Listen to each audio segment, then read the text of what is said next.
Nada mais bom, mesmo. Certo? Bala fome na cara. Vai onde fome, vai louco, vai onde fome. Eu não um bom, hein?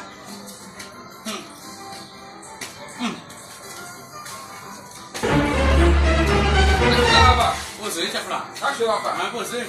O senhor botou um passo da água, não tem um bagagem na mão mesmo. O que você Vai levar um punho lá mesmo. vai levar o cu? Tá, o senhor vai levar um punho lá mesmo. Ah, puto! Ah, o senhor chega lá mesmo. Vai lá, velho. Tá nessa mão. Vai lá, velho, pra parar dentro. Meu truque é tudo bom mesmo. Oh, shit! Mas eu vou ter, vou marcar. Que não vale? Ah, o senhor não para mesmo. Não, eu não para, rapaz. Não deu fogo. Não, eu falei que mandou, rapaz. Tu é? Mas é, chefe lá. E vai ser muito lá, Ah, o senhor, chega o senhor. Ah, eu Ah, o senhor mesmo. Ah, Ah, onde vai pensar, rapaz? depois não vai morrer.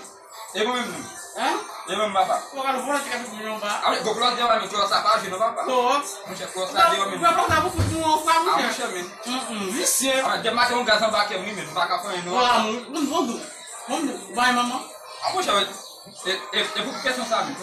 Ela já morreu, vai, mamãe. Ah, já mandou um bagulho, esse carbono, tu vai acabar. Vai. Tu vai morrer um pouco, mamãe. Ah, mulher mesmo. Uma vaga, mulher. uma vaga pro motor. Uma vaga pro mamãe. Ok, mas vai, problema. Uma vaga. Malê. Ah, mas dali. Ok. Tchau, hein. Vai, meu dois, meu